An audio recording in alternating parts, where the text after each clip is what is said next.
अस्सलाम वालेकुम। Creative writing करने के लिए ज़रूरी है कि हमें क्रिएटिव राइटिंग के या किसी भी राइटिंग के नट्स एंड बोल्ट्स के बारे में भी मालूम हो, यानी कि जो लैंग्वेज है उसके parts of speech. Parts of speech में से दो जो सबसे इम्पॉर्टेंट हैं वो हैं नाउन्स और वर्ब्स। ये सेशन है नाउन्स के बारे में, यानी कि वो इसम जो हमें ये बताते हैं, कैरेक्टर का बताते हैं, जगह का या किसी चीज़ का नाम बताते हैं। So basically these are the nouns are the people जिनके साथ कोई कहानी पेश हो रही है, they are the characters. So nouns as you can imagine are very central to any story. अगर आप सही नाउन यूज़ करेंगे तो आप कम वर्ड्स में अपनी बात बयान कर सकते हैं और ज़्यादा एक्यूरेटली बयान कर सकते हैं। For example, instead of saying she वोर a head peace with Jules in it, you can just simply say she wore a tiara, क्योंकि a tiara is a headpiece with jewels in it।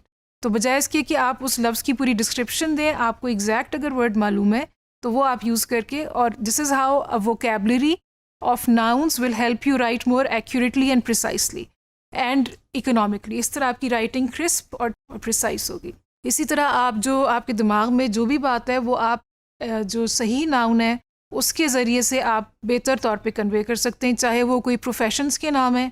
अगर आपने कहना है कि वो जो था वो बंदा था जो कि स्पेस में जाते हैं, instead of that you going to use the word astronaut. So if you know the correct noun for something, you can say things in a more concise manner. So it's important to know nouns, it's important to read so that you know nouns and choose the right one, and then check and do a research if you're using one that you don't know from before। उसको ज़रा एक दफ़ा check कर लें कि आप जिस sense में यूज़ करने जा रहे हैं वो दुरुस्त है कि नहीं। तो ये एक एग्जांपल है आपके लिए।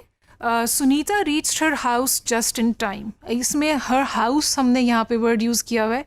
अब अगर आपको घरों की जो अक़साम है बहुत सारी, या रेजिडेंसेस की अक़साम है, उनके लिए नाउन्स आते हैं। So you can select the exact one that you mean for Sunita to be living in. आपकी कैरेक्टर है सुनीता, आपको पता होना चाहिए कि वो क्या हट में रहती है या किसी अपार्टमेंट में या विला में, और is it a palace that she is living in, और अ फार्म हाउस, और अ मेंशन, और a Haveli.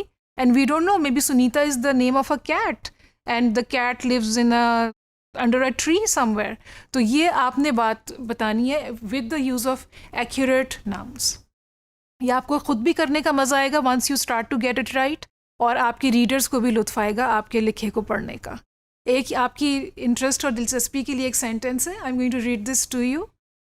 There are darknesses in life and there are lights, and you are one of the lights, the light of all lights. Please notice उन्होंने कोई सिर्फ nouns use किए हैं। Light और darkness are two nouns that the writer has used. ये Dracula की जो किताब है उसमें से लिया गया है except. He has used the nouns in a repeated way to emphasize the fact that that person is very important to the speaker।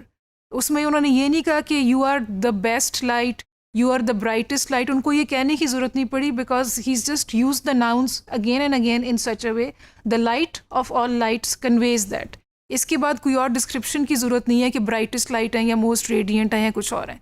So that's a very smart and dramatic way of saying something, of expressing whatever emotion of love and affection that is being expressed in this। तो जब आप भी पढ़ें तो enjoy करें ऐसी चीज़ों को जो writers use करते हैं, ऐसी devices, और note करें and see how you can also incorporate similar things, not to copy them, but just to see how these words can be used in the best possible way। Learn from the masters। ये एक और ऐसे ही हमने एक जुमला तैयार किया आपकी दिलचस्पी के लिए। Bert grabbed the torch and listened at the window.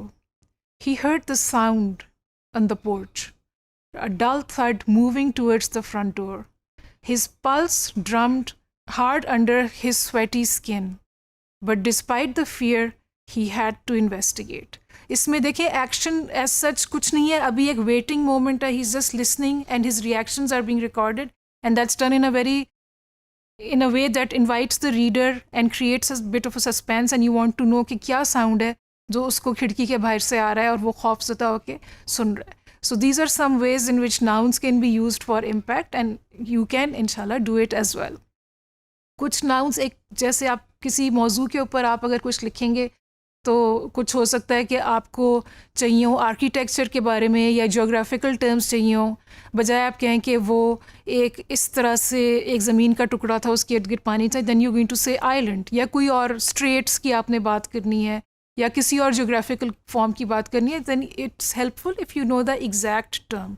Medicine से रिलेटेड हैं, कोई टूल्स अगर आपने बताने हैं, कोई अगर आप डॉक्टर है और वो सर्जरी कर रहे हैं तो आप लेमैन की तरह कोई उस तरह के वर्ड्स नहीं यूज़ करेंगे. You should know the exact terms for the surgical gown that the doctors wear, the overall that they wear. So these are all things that you need to know, the nouns that you need to have a full command of when you sit down to write on a specific topic or about a specific environment.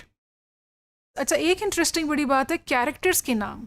अब characters के नाम एक तो ठीक है, आप reason के मुताबिक रखेंगे, उनकी उम्र के मुताबिक. अगर यंगर पर्सन है तो उनका नाम आप कोई ज़रा मॉडर्न नाम कोई आप चूज़ कर लेंगे एट्सेट्रा.